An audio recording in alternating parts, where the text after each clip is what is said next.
IMF programme बहाली के लिए महंगाई की नई तलवार चल गई है। टैक्सों की भरमार। हुकूमत ने फाइनेंस सप्लीमेंट्री बिल कौमी असम्बली में पेश कर दिया है। लग्जरी आइटम्स पर GST 25% और जनरल आइटम्स पर 18% करने की तजवीज़ है। खुर्दनी तेल, biscuit, chocolate, cement, cigarette, soft drinks पर इजाफी टैक्स भी लगेगा। शादी करना भी आसान नहीं होगा। मैरिज हॉल्स में तकरीबात के बिल पर 10% एडवांस विद होल्डिंग टैक्स लगा दिया गया है। गैस बिजली की कीमतें पहले ही बढ़ाई जा चुकी हैं। लग्जरी आइटम पर GST की शरह को 17% से बढ़ाकर, जो कि पहले बैन रही हैं कुछ महीने पहले, उस पर 25% की बुलंद सतह पर ले जाने का फैसला किया है। इसी तरह जो एयर ट्रेवल है वो फर्स्ट क्लास और बिजनेस क्लास में, जो कि फेडरल एक्साइज ड्यूटी है, वो 20% ऑफ दी एयर टिकट या 50,000 रुपए जो भी ज्यादा हो, विच एवर इज हायर। शादी की तकरीबात के बिलों पर 10% की शरह से withholding adjustable advance income tax नाफिज किया जाएगा।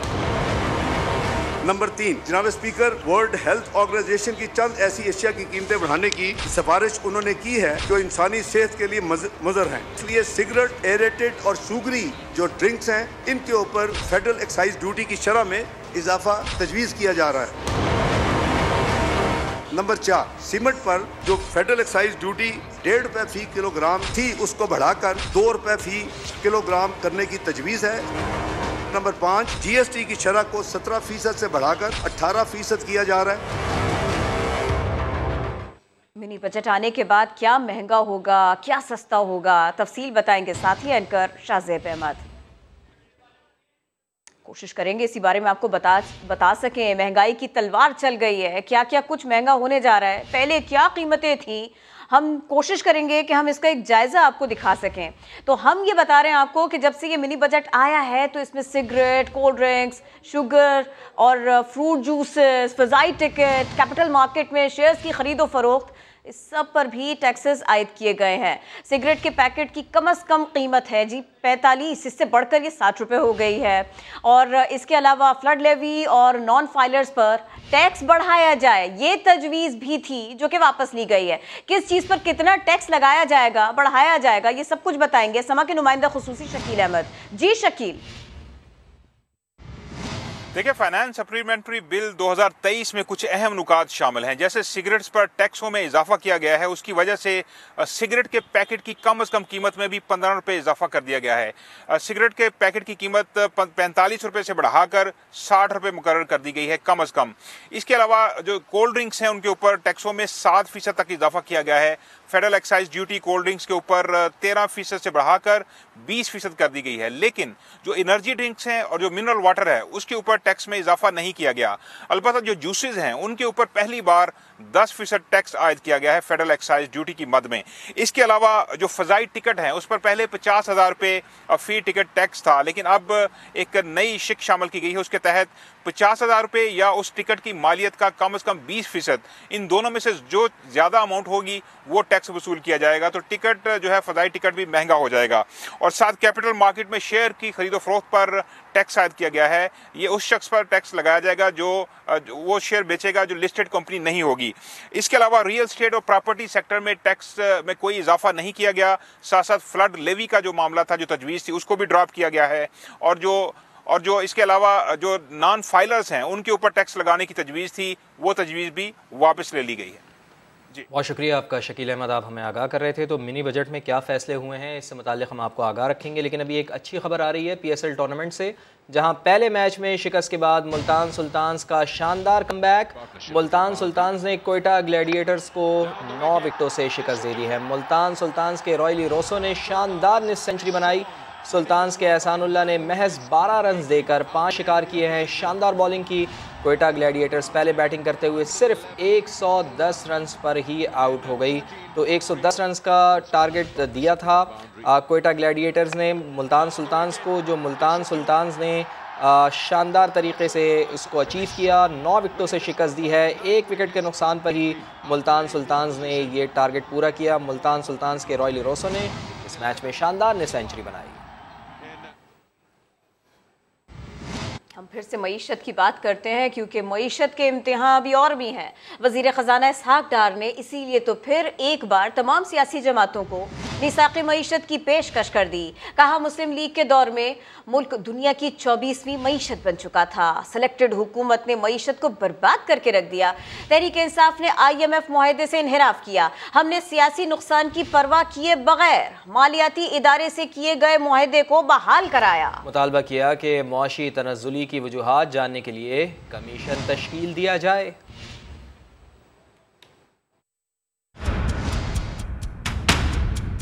मुल्क में नेशनल इकोनॉमिक एजेंडे की जरूरत है, चार्टर ऑफ इकोनॉमी।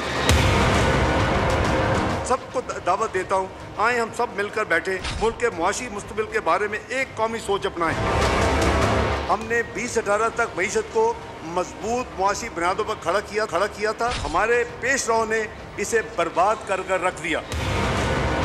13 से 2018 के दौरान पाकिस्तान की मईशत दुनिया में 24वें नंबर पर आ गई थी। पाकिस्तान स्टॉक एक्सचेंज जनूबी एशिया में नंबर 1 पर थी।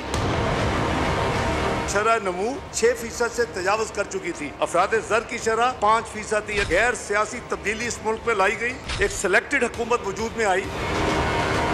उस सिलेक्टेड हुकूमत की मुआशी नाकामियों पर इतना ही मैं कहना काफी समझूंगा कि मुल्क दुनिया की जो 24वीं मईशत बन चुका था वो 2022 में गिरकर दुनिया की 47वीं मईशत बन गया।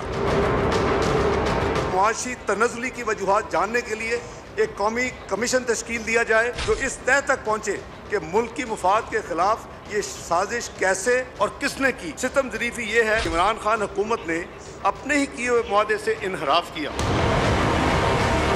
IMF के साथ मुआहदा सिर्फ एक हुकूमत नहीं बल्कि रियासत का मुआहदा होता है। हमारी हुकूमत ने इमरान हुकूमत के किए गए मुआहदे को मनोअन तस्लीम किया। कतई नज़र इसके कितना सियासी नुकसान उठाना पड़ेगा, मुझे कभी उम्मीद है कि इन इक़दामात की तकमील में हमें रियासत के तमाम अदारों की मुकम्मल हमायत हासिल रहेगी। तरक्की की राह पर दोबारा गामज़न होंगे। वज़ीर ख़जाना इसहाक डार का कहना है कि सप्लीमेंट्री फाइनेंस बिल अगले हफ्ते तक बासानी मंजूर करा लेंगे। समा से खुसूसी गुफ्तगू में कहा कि चेयरमैन सेनेट ने जुमे का वक्त दिया है। IMF के साथ मुसव्वदे पर बातचीत जारी है। मालूमात का तबादला भी किया जा रहा है। चेयरमैन साहब ने जुमे तक टाइम दिया है, वो जरूरी है आईनी है कि जी वो एडवाइजरी जो भी उन्होंने देनी है वो दे दे। तो उन्होंने खुद ही ऑन हिज ओन उन्होंने टाइम दिया टिल जुमा। तो जुमे को आएगा, इधर जुमे के क्लोज पे इधर आ जाएगा। उसके बाद असम्बली का जो प्रोसेस है मेरे ख्याल में अगले हफ्ते किसी any day we can Monday Tuesday. IMF की क्या सिचुएशन है? नहीं वो तो साढ़ा चेंज असी MEFP में अपनी जो हमेशा से स्टैंडर्ड है असी अपनी चेंजेस जो उन्होंने वर्डिंग शेड्यूल करके भेज भी देती उन्होंने आज तो शुरू करनी साढ़े डिस्कशन। मिनी बजट से अवाम पर मजीद महंगाई का बोझ पड़ने वाला है। PTI चेयरमैन इमरान खान की तनकीद। कहा IMF की बात मान गए तो भी मामला रुकने वाला नहीं, कोई खुशफहमी में ना रहे। मसाइल का वाहिद हल इलेक्शंस हैं।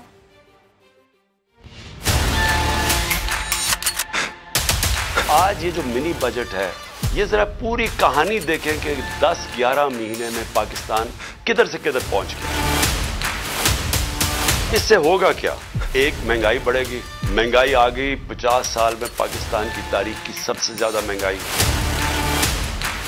मैंने फिर से कहा कि इनकी सारी कैंपेन हमारे खिलाफ क्या थी कि हमने बहुत ज्यादा महंगाई कर दी। हमारे दौर पे जो महंगाई थी वो 12% थी, वो आज पहुंच गई है 30% के ऊपर और मजीद बढ़ने वाली है। ये हम अगर IMF की बातचीत मान भी गए, ये अभी यहाँ रुकने नहीं लगा हमारे मुल्क का जो तेजी से हम दलदल में फंसे हुए हैं और फंसते जा रहे हैं। इलेक्शन के अलावा पाकिस्तान के मसले मसाइल का कोई हल नहीं। मईशत की बेहतरी के लिए बड़े फैसले लेना होंगे। मुआशी माहिरीन ने ज़िमनी मालियाती बिल को वक्त की अहम ज़रूरत करार दे दिया। मारूफ ताजिर अकील करीम डैडी कहते हैं कि कैंसर का इलाज पैनाडोल से मुमकिन नहीं है। जितने हम पैसे कमा रहे हैं उस हिसाब से टैक्स नहीं दे रहे। डॉक्टर फ़ारूक सलीम ने कहा कि उधार देने वाले की हर बात मानना पड़ती है। माशी माहिरीन ने हुकूमती इक़दामात की तायीद कर दी। मारूफ ताजिर अकील करीम ढेडी कहते हैं हुकूमत को बड़े फैसले लेना होंगे। टैक्स का हदफ 12,000 अरब तक ले जाना होगा। IMF पैकेज ना मिला तो $400 तक जा सकता है। क्या कैंसर का इलाज पैनाडोल से आप कर सकते? नहीं कर सकते ना। इनको बड़े डिसीजन लेने होंगे। इनको उनको कम से कम 4,000 अरब के नए टैक्स लगाने होंगे और यही क्राइसिस से निकालने का तरीका है। हम जितने पैसे कमा रहे हैं ना, टैक्स हम कुछ भी नहीं दे रहे और ये टैक्स हमें देना पड़ेगा। नहीं देंगे मुल्क बैठ जाएगा। इसके बाद ये रुपया पाकिस्तानी हम करेंगे क्या? माशी माहिर डॉक्टर फारूक सलीम का कहना था कि गलत माशी पॉलिसियों की वजह से IMF के पास जाना पड़ता है। जो उधार देने वाला है उसकी जो शराइत है वो उधार लेने वाले को आप समझिए कि माननी पड़ती है। तो पहली बात तो ये है कि इसका इल्जाम IMF के ऊपर नहीं जाता, इसका इल्जाम हमारी अपनी पॉलिसीज के ऊपर जाता है। 60 अरब तो वो सिगरेट्स के ऊपर जो इजाफी ड्यूटीज है, मेरा ख्याल है कि ये एक अच्छा स्टेप है। डॉक्टर फारूक सलीम ने तजवीज़ दी कि मोबाइल फ़ोन पर टैक्स नहीं लगाना चाहिए, इससे मईशत को नुकसान होगा। ये दानिश बहुत महंगाई हो गई है, अब चाय का एक कप पीना भी मुश्किल हो गया है। वहीद भाई बिल्कुल सही कह रहे हैं। मैंने कल दूध का डब्बा लिया अपने बच्चे का, वो भी बहुत महंगा हो गया है। मैं भी बहुत परेशान हूँ। अब तो जनाब मजीद तैयारी पकड़ लें, महंगाई का तूफान आने वाला है। हुकूमत ने IMF की शर्त मानते हुए बेशुमार लग्जरी अशिया महंगी कर दी हैं। क्या कुछ महंगा हुआ है आपको बताते हैं। सबसे पहले तो उनके लिए कोई अच्छी खबर नहीं जिनकी शादी प्लान्ड है, यानी मैरिज हॉल्स में तकरीबात के बिल पर 10% एडवांस विद होल्डिंग टैक्स लगा दिया गया है। तो शायद दुल्हा को शेरवानी और दुल्हन को लहंगा सस्ता ही लेना पड़ेगा। घर बनाने वालों को भी कुछ परेशानी हो सकती है। सीमेंट पर FED 1.5 रुपए किलो से बढ़ाकर 2 रुपए करने की तजवीज़ है। हवाई सफ़र भी महंगा हो गया है क्योंकि फर्स्ट और बिजनेस क्लास टिकट के लिए फेडरल एक्साइज ड्यूटी की शरह 20% की जा रही है। ख़वातीन के लिए दोहरी परेशानी है। खुर्दनी तेल और चीनी महंगी होने से एक तरफ घर का बजट आउट हो जाएगा तो दूसरी जानिब मेकअप आइटम्स भी अब पहुंच से बाहर हो जाएंगी। बच्चों की पसंदीदा चॉकलेट्स और खिलौने भी महंगे होने वाले हैं, जबकि जूसर, ब्लेंडर और दीगर electronic machinery, TV, LED, LCD, computer, laptop और इलेक्ट्रॉनिक्स आइटम्स पर सेल्स टैक्स 18% कर दिया गया है। इसी तरह मोबाइल फ़ोन सार्फिन के लिए भी कोई गुड न्यूज़ नहीं है। स्मार्टफोन्स और iPods पर भी 18% सेल्स टैक्स लग रहा है। परफ्यूम और ब्रांडेड इतर पर भी 18% सेल्स टैक्स अब देना पड़ेगा। शेविंग का सामान भी अब सस्ता नहीं मिलेगा। तंबाकू नोशी की हौसला शिकनी के लिए सिगरेट महंगे किए जा रहे हैं तो शुगर फ्री ड्रिंक्स भी अब सस्ती नहीं मिला करेंगी।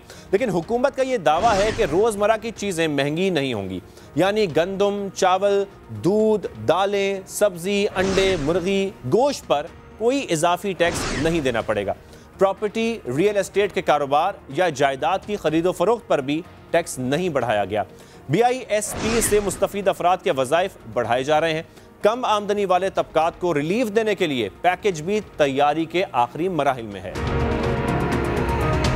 ज़िमनी मालियाती बजट से मुताल्लिक़ कुछ मज़ीद खबरें भी आगे चलकर शामिल करेंगे। अभी आपको हम खबर देते हैं कि लाहौर हाई कोर्ट ने इमरान खान की गैर मौजूदगी में उनकी हिफाजती ज़मानत देने से इनकार कर दिया है। समाअत के दौरान अदालत ने चेयरमैन PTI के वकला को कई बार मोहलत दी। कहा इमरान खान को पेश कर दें तो हिफाजती ज़मानत दी जा सकती है। वकला बार बार मज़ीद मोहलत की इस्तदा करते रहे। अदालत ने रिमार्क्स दिए कि दरख्वास्त गुजार लाहौर में मौजूद है तो पेश क्यों नहीं हो सकता। TV पर रोज़ देखते हैं कि इमरान खान ठीक नज़र आ रहे होते हैं। इमरान खान को स्ट्रेचर पर या एम्बुलेंस पर लेकर आएँ। जब तक इमरान खान पेश नहीं हो जाते उनकी दरख्वास्त मंजूर नहीं की जा सकती। मज़ीद जान लेते हैं, समग्र नुमाइंदे अरशद अली हमारे साथ मौजूद हैं। अरशद, क्या कुछ होता रहा आज अदालती कार्रवाई से मुताल्लिक़ बताइए। जी बिल्कुल, चाहे इस्लामाबाद की दहशतगर्दी अदालत से अबूरी ज़मानत खारिज होने के बाद इमरान खान ने फौरी तौर पर जो है वो हफाजती ज़मानत के लिए लाहौर हाई कोर्ट से रजू किया। 5 बजे के करीब जो है वो इमरान खान की हफाजती ज़मानत जो है वो लाहौर हाई कोर्ट में दायर हुई। ताहम जो है वो जस्टिस तारिक सलीम शेख के पास रजिस्ट्रार ऑफिस ने समाअत के लिए उसको मुकर्रर कर दिया। ताहम दौरान समाअत अदालत ने वकील से इस्तफसार करते हुए पूछा कि दरख्वास्त गुजार कहाँ पर है, जिस पर जो है वो वकील ने बताया कि उनकी तबीयत ठीक नहीं है, वो अदालत में मौजूद नहीं है। जिस पर जो है वो अदालत ने हैरानगी का इजहार करते हुए कहा कि कानून सब के लिए बराबर है, जो भी अदालत आएगा उसको उन सब को एक ही सलूक के साथ जो है वो उनके साथ बर्ताव किया जाएगा। ताहम जो है वो हफाजती ज़मानत में दरख्वास्त गुजार का अदालत होना लाजमी है। ताहम वकील की जानब से ये अदालत को बताने की दोबारा कोशिश की गई कि इमरान खान अदालत पेश नहीं हो सकते, जिस पर जो है वो अदालत ने कहा कि इमरान खान पेश नहीं हो सकते तो उनको एम्बुलेंस या फिर स्ट्रेचर पर जो है वो अदालत ले आएँ। ताहम जो है वो जिस पर वकील की जानब से ये अदालत को बताने की कोशिश की गई कि इमरान खान की जान को ख़तरा है जिसके बायस वो अदालत नहीं आ सकते, जिस पर जो है वो अदालत ने कहा कि अदालती जो गार्ड्स हैं वो आपके साथ रवाना कर दिए जाते हैं, अदालती गार्ड्स की हिरासत में जो है वो अदालत पेश हो जाएंगे। ताहम जो है वो वकील की जानिब से अदालत को बताया गया कि उनकी रस्ते से गिरफ्तारी मुतवक्के है, जिस पर जो है वो अदालत ने कहा कि अगर आप कहते हैं तो IG पंजाब को अहकाम जारी कर दिए जाते हैं। बहुत शुक्रिया आपका, आप हमें आगाह कर रहे थे। PTI रहनुमा फवाद चौधरी कहते हैं कि इमरान खान अदालत आने को तैयार थे, लेकिन डॉक्टर्स ने उन्हें चलने फिरने से रोका है। दावा किया कि सरबराह तहरीक इंसाफ पर दोबारा हमले का खदशा है। इमरान खान डरने वाले नहीं, वो गिरफ्तारी के लिए भी तैयार हैं। कहा इलेक्शन कमीशन हंगामा राई केस में अब चेयरमैन की गिरफ्तारी मुमकिन नहीं, मामला अदालत में ज़ेर समाअत है। तो कहते हैं मैं अभी चलता हूँ, वो तो अभी उनके ऊपर हो तो वो तो जलसे में चले जाएं, लेकिन उनके डॉक्टर्स ये कहते हैं, और जो बड़े एक्सपीरियंस डॉक्टर हैं वो कहते हैं कि जी अगर आप अभी जाएंगे आपकी हड्डी जो जुड़ी है ये दोबारा खुल सकती है और उसके नतीजे में 3 महीने का दोबारा प्लास्टर जो है वो आपको करना पड़ेगा। हुकूमत की जो स्पेशल ब्रांच है, हुकूमत की इंटेलिजेंस ब्यूरो ने कहा कि उनके ऊपर दोबारा कातलाना हमले का खदशा है। उनकी ट्रैवलिंग कैसे आप इंश्योर करेंगे? आज की रात हुकूमत कुछ करना चाहे इमरान खान की गिरफ्तारी के लिए, तो उसके लिए कोई इम्कान है या नहीं है? इस केस में तो नहीं है क्योंकि ये तो पेंडिंग है केस। इमरान खान इंशाल्लाह गिरफ्तारी भी देनी पड़ी, इमरान खान सबसे आगे होकर गिरफ्तारी देंगे, ये प्रॉब्लम नहीं है। और इससे पहले इमरान खान आखिरी वार्निंग पर भी इंसदाद दहशतगर्दी की अदालत आए ना ही बैंकिंग कोर्ट में पेश हुए। इलेक्शन कमीशन के बाहर हंगामा राय के केस में जमानत खारिज कर दी गई। ममनुआ फंडिंग केस में भी दरखास्त खारिज होते होते बची। सुहेल रशीद रिपोर्ट कर रहे हैं। इमरान खान अपनी ही जमानत की दरखास्त पर 10 बार मौका मिलने के बावजूद पेश न हुए। इस्लामाबाद की इंसदाद दहशतगर्दी अदालत ने जमानत खारिज कर दी। जज राजा जवाद अब्बास ने जख्मी होने की बुनियाद पर मजीद हाजिरी से इस्तिस्ना देने के लिए दायर दरखास्त मुस्तरद कर दी। बैंकिंग कोर्ट में भी Imran Khan foreign exchange act के तहत दर्ज मुकदमे में पेशी की आखिरी मोहलत मिलने के बावजूद न आए। वकील बैरिस्टर सलमान सफदर ने इस्तिस्ना की दरखास्त में मौकफ अपनाया कि चेयरमैन PTI बज़ाहिर सुपर फिट मगर बुजुर्ग और जख्मी भी हैं, लिहाजा मजीद मोहलत दी जाए। अदालत ने दरखास्त मुस्तरद करते हुए कहा, जमानत लेनी है तो 3:30 बजे तक खुद पेश हूँ। बैंकिंग कोर्ट में पेशी की मोहलत खत्म होने के करीब थी कि इस्लामाबाद हाई कोर्ट में इमरान खान की जानिब से ममनुआ फंडिंग केस में वीडियो लिंक पर हाजिरी की अपील पर समाअत हुई। हाई कोर्ट ने स्पेशल प्रोसिक्यूटर से जवाब तलब कर लिया। डिवीजन बेंच ने बैंकिंग कोर्ट को 22 फरवरी तक इमरान खान की दरखास्त जमानत पर फैसले से रोकते हुए इमरान खान की नई मेडिकल रिपोर्ट्स भी तलब कर ली। स्पेशल प्रोसिक्यूटर रिजवान अब्बासी ने इमरान खान के तिबी मुआयने के लिए मेडिकल बोर्ड तश्कील देने की दरखास्त भी दायर कर दी। कैमरामैन चंगेज चौधरी के साथ सुहेल रशीद, समा, इस्लामाबाद। कानून की हुक्मरानी सिर्फ ज़बानी कलामी। इमरान खान कानून की हुक्मरानी के दावे तो बहुत करते हैं, लेकिन तलबी के बावजूद खुद अदालत पेश होते नहीं। तो पहले मैच में शिकस्त के बाद मुल्तान सुल्तान्स का शानदार कमबैक। मुल्तान सुल्तान्स ने क्वेटा ग्लैडिएटर्स को 9 विकेटों से शिकस्त दे दी है। मुल्तान सुल्तान्स के रॉयली रोसो ने शानदार निफ्ट सेंचुरी बनाई। क्वेटा ग्लैडिएटर्स ने पहले खेलते हुए सिर्फ 110 रन बनाए थे और आउट हो गई थी। तो शानदार कमबैक किया है मुल्तान सुल्तान ने। पहले मैच में गो के उसको 1 रन से शिकस्त हुई थी, लाहौर कलंदर्स ने उसे शिकस्त दी थी, लेकिन दूसरा मैच आज जब खेला है मुल्तान सुल्तान्स ने तो शानदार कमबैक देखने में आया और आज एक खासा लो स्कोरिंग मैच रहा। क्वेटा ग्लैडिएटर्स ऑफ कलर्स नज़र आए, सिर्फ 110 रन उन्होंने बनाए थे और 111 रन का टारगेट दिया था जो मुल्तान सुल्तान्स ने बासानी उसको अचीव कर लिया। तो इसी पर बात करते हैं। कौमी क्रिकेटर इरम जावेद साहिबा हमारे साथ मौजूद हैं। इरम साहिबा, पहले 2 मैचेस खासे हाई स्कोरिंग रहे, ये मैच खासा लो स्कोरिंग रहा, क्या समझती हैं आप, टीम की परफॉर्मेंस कैसी रही मुल्तान सुल्तान्स की आज? जी यही आज हम बात यही कर रहे थे कि अब तक जो है जितने भी मैचेस हुए हैं, पिछले जितने भी PSL हुए हैं, बहुत कम देखा गया है कि वन साइडेड मैच हुए हो, लेकिन आज का मैच कह सकते हैं कि ये बिल्कुल टोटल साइडेड मैच हुआ है। और all credit goes to Ehsanullah, Multan Sultan के जो बॉलर हैं और बाकी बॉलर्स को भी, उन्होंने बहुत अच्छी बॉलिंग की है और कप्तानी रिजवान ने बहुत अच्छी की है। उसके अलावा मुझे लगता है कि कोयटा ग्लैडिएटर से ये गलती हुई है कि जो बैटर्स जो नंबर थे वो थोड़े से ऊपर नीचे, थोड़ी शफलिंग हुई, जिसकी वजह से वो प्रॉपर सेट नहीं हो सके और फौरन जो है उनकी विकेट जो है वो गिरती रही है। तो मुझे लगता है नेक्स्ट टाइम नेक्स्ट मैच के लिए वो और अच्छा जो है तगड़ा होके आएंगे। बाकी 110 रन का जो हदफ था कि वो मोर देन इनफ नहीं था और मुल्तान सुल्तान के लिए, और जब उनकी टीम में रेले रोसो भी आगे हुए हैं तो वो तो बिल्कुल चैलेंज जितना उन्होंने आज दिखाया भी है बैटिंग करके, और इमरान भी हैं, निशान भी हैं, काफी लंबी बैटिंग लाइनअप है। तो मुझे लगता है 110 रन जो है वो बिल्कुल भी इनफ नहीं थे मुल्तान सुल्तान की बैटिंग के लिए। तो आई होप कि नेक्स्ट मैच जो होगा कोयटा ग्लैडिएटर्स का अच्छा मैच होगा, दिखने में अच्छा लगेगा। जी ठीक है इरम, साथ ही रहिएगा। इमामुल हक साहब भी हमें ज्वाइन कर चुके हैं, पाकिस्तान के टेस्ट क्रिकेटर हैं। इमामुल हक साहब आप बताइएगा कि जो मैंने यही पूछा था इरम जावेद साहिबा से भी कि बड़े हाई स्कोरिंग मैच रहे थे पिछले दो, लेकिन ये बड़ा लो स्कोरिंग मैच रहा, वन साइडेड मैच रहा। आप क्या समझते हैं कि कोयटा ने आज अच्छी क्रिकेट नहीं खेली या मुल्तान सुल्तान्स ने बहुत अच्छी क्रिकेट खेली है? देखें, दोनों मैचेस जो हैं काफ़ी अच्छे हुए थे और ये क्रिकेट की एक खूबसूरती है कि रोज़ एक जैसा मैच नहीं हो सकता। समटाइम क्रंच सिचुएशन में जो है टीम कोलैप्स भी कर सकती है, लेकिन देखिए कोयटा बैक कर रहा था अपनी टीम को और अपनी जो स्पेशली बैटिंग पावर थी वो कि चल नहीं पाई। और मुझे ऐसा लगता है कि काफ़ी थोड़ा सा उनकी पोजीशन का प्रॉब्लम चल रही है कि क्योंकि एक ही तरह के प्लेयर डिफरेंट सेम पोजीशन पे खेल रहे हैं और ओपनर्स काफ़ी ज़्यादा हैं, तो थोड़ा सा ये चीज़ इनको अभी आज पहला मैच है, थोड़ा सा रीगैदर होने की कोशिश है और ये थोड़ा सा जल्दी सोचना पड़ेगा कि इनको अपनी जो टीम की फॉर्मेशन है उस पर काम करना पड़ेगा, वरना आगे जाके स्ट्रगल करेंगे। दूसरा जैसे कि मुल्तान की यही जो थी परफॉर्मेंस ये एक्सपेक्टेड थी क्योंकि बहुत मुल्तान की बैलेंस और प्रोफेशनल साइड है और होम ग्राउंड में उसका कमबैक ऐसा लग रहा था कि ऐसे ही कमबैक करेंगे अपने उस पर। साबिक कप्तान मिसबाहुल हक ने कोयटा ग्लैडिएटर्स के बैटिंग ऑर्डर पर सवालिया निशान लगा दिया। शाहिद आफरीदी कहते हैं कोयटा फैसला कर ले कि प्रोफेशनल क्रिकेट खेलनी है या क्लब क्रिकेट। प्रोग्राम के दौरान लाला ने इमामुल हक की शादी का जिक्र भी छेड़ दिया। मुल्तान सुल्तान्स के खिलाफ कोयटा ग्लैडिएटर्स की बैटिंग लाइन हुई फ्लॉप। प्रोग्राम जोर का जोड़ में साबिक कप्तान मिसबाहुल हक ने ग्लैडिएटर्स की हिकमत अमली पर सवालात उठा दिए। They are out of positions, basically clarity नहीं है कि कौन कितना कैपेबल है, किसने कहाँ पे खेलना है। हफीज अगर नवाज से भी पीछे जाएगा तो मतलब वो किस माइंडसेट के साथ जाएगा। डायरेक्टर स्पोर्ट्स समा शाहिद आफरीदी ने कहा वो कोयटा की टीम इंतजामिया से कह चुके हैं कि टीम में प्रोफेशनलिज्म लाना होगा। आपने इसको क्लब टीम बनानी है कि कोई फ्रेंचाइज अच्छी टीम बनानी है? कह रहे नहीं शाहिद भाई हमने तो इसको प्रॉपर टीम। मैंने कहा तो फिर दोस्तियां यारियां नहीं चलेंगी। मैंने कहा दोस्ती यारी को प्रोफेशनलिज्म के साथ मिक्स ना करें। मैंने कहा आप ही का नुकसान होगा, आप इतना पैसा लगा रहे हैं, इतना वक्त देते, प्रोफेशनल लोग लेके आए। पेशावर ज़िल्मी के वहाब रियाज ने कहा मोहम्मद आमिर की गुज़िश्ता दिनों परफॉर्मेंस बहुत ही उम्दा रही है। As a bowler Aamir throughout अभी जितने भी पिछले 1-2 लीग्स खेला है उसमें बहुत अच्छी बॉलिंग करता आया and probably he wants to perform. और ऑब्वियसली एक फास्ट बॉलर का एक मिशन होता है कि वो किसी भी बैट्समैन से मार ना खाए।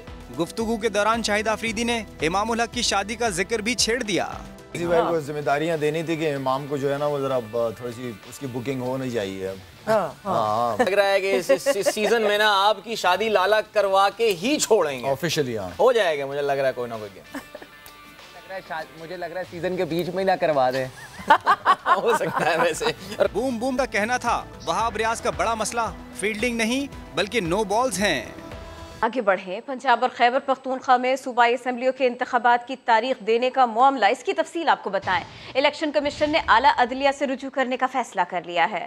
सराय के मुताबिक इलेक्शन कमीशन ने 2 सूबों में इंतखाबात के मामले पर अदलिया से रहनुमाई हासिल करने का फैसला तवील मुशावरती इजलास में किया जो करीबन 2 घंटों तक जारी रहा। इलेक्शन कमीशन इजलास से मुतालिक बाकायदा एलामिया जारी करेगा। लाहौर हाई कोर्ट ने पंजाब असम्बली के इंतखाबात 90 रोज़ के अंदर कराने का हुक्म जारी कर रखा है। खैबर पख्तूनख्वा असम्बली के इलेक्शन के मामले पर भी पेशावर हाई कोर्ट ने इलेक्शन कमीशन से जवाब तलब कर रखा है। रहनुमा पीटीआई असद उमर कहते हैं कि मुल्की आइन और जमहूरियत ख़तरे में है। गवर्नर और इलेक्शन कमीशन अगर इंतखाबात की तारीख नहीं देते तो सदर तारीख देंगे। गवर्नर के खिलाफ सदर क्या इक़दाम करते हैं वो उनकी मर्जी है। असद उमर ने इलेक्शन कमीशन से माफ़ी मांगने की तरदीद करते हुए कहा है कि वो अपनी बात पर कायम है। आइन पाकिस्तान की जमहूरियत को खतरे में डाला जा रहा है। जो मैंने कहा इलेक्शन कमीशन के बारे में, मैं उस पर खड़ा हूँ। मनी बिल जो है वो कौमी असम्बली में रखा जाएगा, उसके साथ साथ वो सेनेट में भेजा जाएगा। 15 दिन कम से कम दिए जाएंगे सेनेट को कि वहां पर बहस हो और उसकी सिफारिशात आएंगी और उन सिफारिशात को देखने के बाद कौमी असम्बली के अंदर वोटिंग हो सकती है और उस बिल के ऊपर फैसला हो सकता है। सदर साहब ने इनको एडवाइस दी है और वापस भेज दिया है कि आप जो है ये असम्बली के अंदर इस बिल को पेश करें। ये इलेक्शन तो होने, ये गवर्नर नहीं देगा, इलेक्शन कमीशन नहीं देगा, तो ये सदर साहब ने तारीख दे देनी है, क्योंकि वो तो आइन की पामाली होते हुए नहीं देख सकते और जाहिर है आइन का दिफा करना उनकी जिम्मेदारी है। गवर्नर के खिलाफ वो क्या इकदाम लेते हैं या नहीं लेते, ये फैसला उनको ही करना है। जिसको करोड़ों पाकिस्तानी वोट डालकर मुंतखब करें वो कौमी हुकूमत होती है, या बंद कमरे के अंदर बैठ के 5 लोग ये फैसला करें कि किसको हुकूमत में होना है। ट्रांसपेरेंसी इंटरनेशनल पाकिस्तान ने पाकिस्तान आर्मी के खिलाफ घिनौना प्रोपेगेंडा मुस्तरद कर दिया। इदारे ने पाकिस्तान के मुख्तलिफ शोबाजात में करप्शन का असल चार्ट जारी कर दिया। हम वादी तौर पर पाकिस्तान आर्मी के खिलाफ प्रोपेगेंडा और जाली मालूमात मुस्तरद करते हैं। FIA इस मामले को देखे और जिम्मेदारान के खिलाफ इलेक्ट्रॉनिक क्राइम एक्ट 20 के तहत सख्त एक्शन ले। ट्रांसपेरेंसी इंटरनेशनल पाकिस्तान ने प्रेस रिलीज जारी कर दी। इसके साथ साथ ट्रांसपेरेंसी इंटरनेशनल पाकिस्तान ने पाकिस्तान के शोबाजात में करप्शन की शरह का असल और दुरुस्त सर्वे चार्ट भी शेयर किया है, जिसके मुताबिक पुलिस के महकमे में 36% करप्शन की शरह है, मुंतखब नुमाइंदों में 36% करप्शन, जबकि सरकारी हुक्काम में ये शरह 35% है। बिजनेस सेक्टर में 34%, लोकल गवर्नमेंट में 33% और टैक्स ऑफिसर में 32% तक सर्वे की गई है। पाकिस्तान आर्मी के खिलाफ एक घिनौनी मुहिम सोशल मीडिया पर चलाई जा रही है कि जिसमें ट्रांसपेरेंसी इंटरनेशनल का नाम लेकर आर्मी को करप्ट तरीन इदारा दिखाया जा रहा है, जो सरासर झूठ और घटिया प्रोपेगेंडा है। पाकिस्तान में तैनात अमरीकी सफ़ीर डोनाल्ड ब्लूम ने कराची में वज़ीर आला सिंध सैयद मुराद अली शाह से मुलाकात की है। सैलाब मुतासरीन की इमदाद समेत अहम उमूर पर गुफ्तगू की गई है। मुलाकात में पाक अमरीका ताल्लुक़ात की अहमियत को उजागर किया गया। अमरीकी सफ़ीर की पाकिस्तान के साथ तिजारती मामलात को फ़रोग़ देने पर भी बातचीत हुई है। डोनाल्ड ब्लूम ने कराची में अमरीकी एजेंसी बराए बैनुल-अक़वामी तरक्की के गोदाम का दौरा भी किया, जहाँ सूबा सिंध और बलूचिस्तान के सैलाब मुतासरीन में तकसीम होने वाली ग़िज़ाई अशिया को रखा गया है। अमरीकी सफ़ीर का कहना था कि पाकिस्तान में कमज़ोर तबक़ात की मदद के लिए जारी बैनुल-अक़वामी काविशों में अमरीका पेश है। अमरीका की जानिब से अब तक $20 करोड़ पाकिस्तान में सैलाब मुतासरीन की इमदाद और बहाली की मद में जारी किए जा चुके हैं। नेशनल स्कूल लाहौर में बैनुल मदारिस उर्दू तकरीरी मुकाबले का इनेकाद किया गया। तालिबात की जानदार तकरीर ने हाज़रीन महफिल को खूब दाद देने पर मजबूर कर दिया। दानियाल उमर रिपोर्ट करेंगे। आज आपसे जिस मौजू पर बात करने के लिए यहाँ मौजूद हूँ वो आंसुओं और कहकों का मजमुआ है। कभी दिल चाहता है इतना हंसूं कि आप भी हंस हंस कर लोटपोट हो जाएं। सिनफे आहन की दलील ऐसी कि एक एक हर्फ सहर तारी कर दे। दी नेशनल स्कूल बर्की कैंपस में बैनुल मदारिस सालाना उर्दू तकरीरी मुकाबले का इनेकाद हुआ। तालिबात की बड़ी तादाद ने शिरकत की। माशरे में सोशल मीडिया के किरदार के उन्वान पर किसी ने हमायत में बात की तो किसी ने मुखालफत में नकाद पेश किए। उस वक्त किसी खबर रसाई इदारे का वहाँ जाना मुमकिन न था, लेकिन लोगों ने इसी सोशल मीडिया के जरिए अपनी खैर आफियत की इत्तला अपने अजीजों तक पहुँचाई और खुद को महफूज मुकामात तक पहुँचाया। मैं समझती हूँ सोशल मीडिया की बुराई को आज सबके सामने आश्कार करना मेरा फर्ज है। नन्ही तालिबात ने मेरे कायद के उन्वान पर खूबसूरत तकारीर पेश की। तारीकियों में एक किरण दे गया हमें, क्या खूब आदमी था वतन दे गया हमें। इस्लाम एक मुकम्मल ज़ाब्ता हयात है के मौजू पर भी तालिबात ने अल्फाज आश्कार किए। इस्लाम हसूले इन पर जोर देता है और माशरे से मुकम्मल तौर पर जहालत का खात्मा चाहता है। तलबा ने मुख्तलिफ परफॉर्मेंसेस पेश करके हाज़रीन से खूब दाद वसूल की।